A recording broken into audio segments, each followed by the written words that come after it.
نحمدہ ونصلی علی رسولہ الکریم اما بعد فاعوذ باللہ من الشیطان الرجیم بسم اللہ الرحمن الرحیم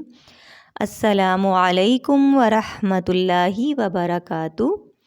آج ہم ایک بہت فکر انگیز حدیث کے بارے میں جانیں گے اور دیکھیں گے کہ اگر وہ برائی ہمارے اندر ہے تو ہم انشاءاللہ اپنے عمل کی اصلاح کریں گے۔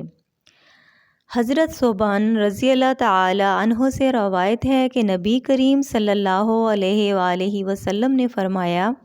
میں اپنی امت کے ان لوگوں کو جانتا ہوں جو روز قیامت تہامہ پہاڑوں کی مثل نیکیاں لے کر آئیں گے، لیکن اللہ تعالیٰ ان کی نیکیوں کو فضا میں پھیلے ہوئے غبار کے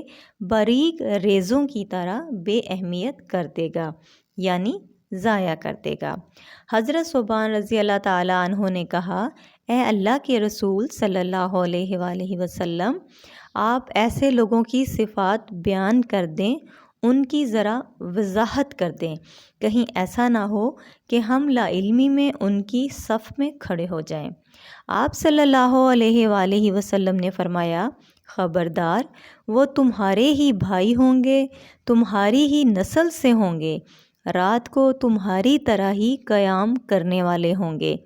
بس ان کی خرابی یہ ہوگی کہ خلوتوں میں اللہ کے حرام کردہ امور کا ارتکاب کرنے والے ہوں گے۔ جی تو ہم نے دیکھا اس حدیث میں کہ اتنی زیادہ نیکیوں کے ڈھیر، پہاڑ جتنی نیکیاں لے کے آنے والے لوگوں کی نیکیاں بھی اللہ غبار کے ذروں کی طرح اڑا دے گا، ضائع کر دے گا۔ وہ کیوں ضائع کر دے گا؟ کس وجہ سے، کس سزا کے طور پر، کس گناہ کے طور پر اللہ تعالیٰ وہ ضائع کر دے گا؟ کیونکہ وہ تنہائیوں میں اللہ کے حرام کردہ کاموں کو کریں گے۔ یہ لوگ اتنے زیادہ نیک لوگ ہوں گے کہ یہ رات کو قیام کرنے والے ہوں گے، یعنی اپنی راتیں بھی عبادت میں گزارنے والے، تہجد میں گزارنے والے نیک ہوں گے۔ انسان جتنا بھی نیک ہو، لیکن رات کو قیام ہر کوئی نہیں کرتا۔ رات کو قیام کرنے والے بہت کم لوگ ہوتے ہیں جو بہت زیادہ نیک اور پرہیزگار ہوتے ہیں اور نیکی کی انتہا کو پہنچے ہوئے ہوتے ہیں۔ ان کی راتیں قیام میں اور تہجد میں گزرتی ہیں، لیکن اتنے زیادہ نیک لوگ بھی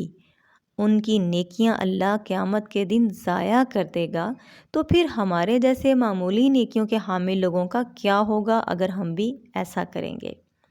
اتنے زیادہ نیک، پرہیزگار اور پہاڑ جیسی نیکیاں لے کر آنے والے لوگوں کے ساتھ ایسا کیوں ہوگا؟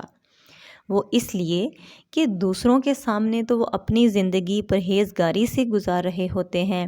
کوئی بھی اللہ کی نافرمانی کا کام نہیں کرتے، لیکن جب وہ تنہا ہوتے ہیں اور ان کو ہوتا ہے کہ ہمیں کوئی بھی نہیں دیکھ رہا، تو پھر وہ اللہ کی نافرمانی کے کام کرتے ہیں۔ آج کے دور میں اس کی سب سے بڑی مثال سوشل میڈیا کا استعمال ہے۔ ہم ویسے تو دوسروں کے سامنے بہت نیک بنے رہتے ہیں، یا ہم نیک نہ بھی بنیں، ہم عام معمولی انسان ہوں، عام معمولی مسلمان ہوں کہ بس تھوڑی بہت نماز پڑھ لی، روزہ رکھ لیا، لیکن ہمیں لوگوں کا ڈر ہوتا ہے، ہم لوگوں کے سامنے کوئی بھی ایسا کام نہیں کرتے جس سے ہمیں شرمندگی ہو یا غلط کام ہو جس سے ہمیں یہ ڈر ہو کہ لوگ کہیں گے کہ اف، یہ تو اتنا غلط کام کر رہا ہے، اتنا گندا کام کر رہا ہے، تو ہم لوگوں کے ڈر سے وہ کام نہیں کرتے۔ یہ صرف زیادہ نیک لوگوں کی بات نہیں ہے، ہم عام لوگ جو ہیں، ہم عام مسلمان جو ہیں، ہم سب ایسے کرتے ہیں کہ ہم دوسروں کے سامنے تو کوئی غلط یا گناہ والا کام نہیں کرتے، لیکن جیسے ہی ہم اکیلے ہوتے ہیں، ہمیں لگتا ہے کہ ہمیں کوئی بھی نہیں دیکھ رہا، تو ہم نہ جانے کیسے کیسے کام کرتے ہیں۔ تو یہاں تو عام لوگوں کی، عام مسلمانوں کی بات نہیں ہو رہی، یہاں تو بہت زیادہ پرہیزگار اور پہاڑ جیسی جو نیکیاں لے کے آئیں گے ان کی بات ہو رہی ہے کہ جب ان کے ساتھ بھی یہ ہو جائے گا تو سوچیں پھر عام مسلمان جن کی نیکیاں بھی اتنی نہیں ہیں، تو جب وہ ایسا عمل کریں گے تو ان کی سزا کیا ہوگی؟ دیکھیں آج کے دور میں جب سوشل میڈیا کا دور ہے تو کیا ہوتا ہے کہ دوسروں کے سامنے تو ہم بڑے نیک بنے رہتے ہیں، لیکن تنہائی میں جب ہمارے ہاتھوں میں موبائل ہوتا ہے تو سوشل میڈیا میں پتہ نہیں کیا کیا خرافات، کیا کیا فحش چیزیں، غلط چیزیں، فلمیں، ڈرامے، فحاشی، گانے اور نہ جانے کون کون سی اللہ کی نافرمانی کے کام کرتے ہیں ہم۔ اتنی بڑی سزا کیوں اللہ تعالیٰ نے یہ دی ہے؟ وہ اس لیے کہ انسان لوگوں کے ڈر سے تو شرمندگی والا یا گناہ کا کام نہیں کرتا، لیکن تنہائی میں لوگ جب آس پاس نہیں ہوتے تو وہ کام کرتا ہے جس سے اللہ کی ناراضگی ہوتی ہے، جن سے اللہ نے منع کیا ہے، جو اللہ کے حرام کردہ کام ہے۔ وہ کیوں بھول جاتا ہے کہ ہر وقت ہر جگہ وہ ذات مجھے دیکھ رہی ہے، اس نے ہی میرے عمل کی مجھے جزا یا سزا دینی ہے، تو اصل ڈر تو مجھے اس کا ہونا چاہیے۔ میں اس سے تو نہیں چھپ سکتا، لوگوں سے تو میں چھپ سکتا ہوں، لیکن اس ذات سے میں نہیں چھپ سکتا جس نے مجھے میرے اچھے یا برے عمل پر جزا یا سزا دینی ہے۔ انسان جب تنہائی میں گناہ کرتا ہے تو اس کا مطلب یہ ہے کہ اس نے اللہ کے ڈر کو پیچھے کر دیا، اللہ کا ڈر اس کے لیے چھوٹا ہو گیا اور لوگوں کا ڈر اس کے لیے بڑا ہو گیا، لوگوں کو اس نے اللہ سے زیادہ مقام دے دیا۔ دیکھیں، زیادہ حق کس کا ہے کہ اس سے ڈرا جائے؟ زیادہ حق کس کا ہے کہ اس کو زیادہ مقام اور مرتبہ دیا جائے، اس سے شرم محسوس کی جائے، اس کا خوف ہمیں ہونا چاہیے، اس کی محبت میں ہم کوئی غلط کام چھوڑیں، اس کی محبت میں ہم کوئی اچھا کام کریں۔ سب سے زیادہ حقدار تو اللہ کی ذات ہے نا، کیونکہ ہمیں پیدا کرنے والا وہ ہے، ہمیں ساری نعمتیں دینے والا وہ ہے، ہمیں زندگی دینے والا وہ ہے، تو سب سے زیادہ حق تو محبت کا اور خوف کا اسی سے ہونا چاہیے۔ لیکن ہم کیا کرتے ہیں کہ لوگوں کا ڈر ہمیں ہوتا ہے، مطلب لوگوں کو ہم نے زیادہ بڑا بنا دیا اللہ کی ذات سے، لوگوں کے ڈر کو ہم نے اللہ کے ڈر سے اوپر رکھ لیا، اور تنہائی میں جو سب سے بڑی ذات جس نے ہماری پکڑ کرنی ہے اس غلط کام پہ، اس کا ہمیں ڈر ہی نہیں ہوتا، ہم محسوس ہی نہیں کرتے کہ وہ ذات تو ہمیں دیکھ رہی ہے، فرشتے ہمارے جو بھی ہم غلط کام کر رہے ہیں وہ لکھ رہے ہیں۔ تو اللہ کا خوف ہم بہت پیچھے چھوڑ دیتے ہیں، بہت چھوٹے ہم اس کو سمجھ لیتے ہیں۔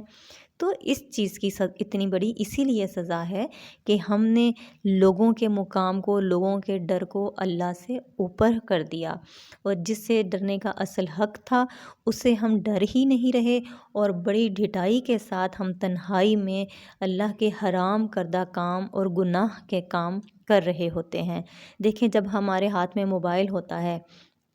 اور کوئی آس پاس بھی نہیں ہوتا، تو پھر جو بڑے نیک اور عام لوگ تو کرتے ہی ہیں، لیکن بہت زیادہ نیک لوگ بھی ہوتے ہیں، وہ بھی تنہائی میں کیا کرتے ہیں کہ پھر ایسی ایسی چیزیں اس پہ دیکھتے سنتے ہیں کہ اللہ تعالیٰ معاف فرمائے کہ وہ اللہ تعالیٰ کی نافرمانی کی اور گناہ کی اور حرام کردہ چیزیں ہوتی ہیں۔ ہمیں اللہ سے کوئی شرم، کوئی ڈر محسوس نہیں ہوتا، حالانکہ ڈرنے کا سب سے زیادہ حق اسی سے ہے۔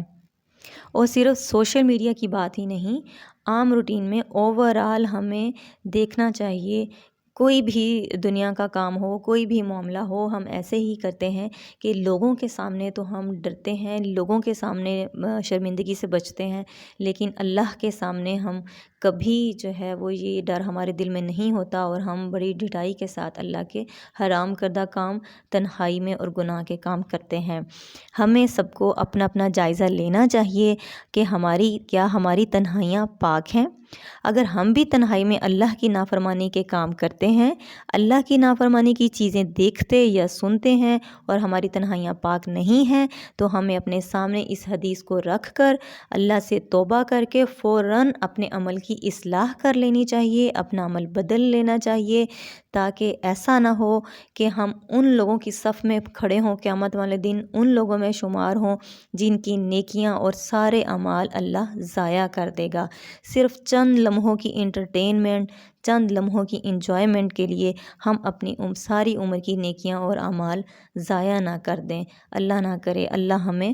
اچھے اعمال کرنے کی اور اپنی اصلاح کرنے کی توفیق عطا فرمائے۔ آمین ثم آمین۔ جزاک اللہ خیرا کثیرا۔ السلام علیکم ورحمۃ اللہ وبرکاتہ۔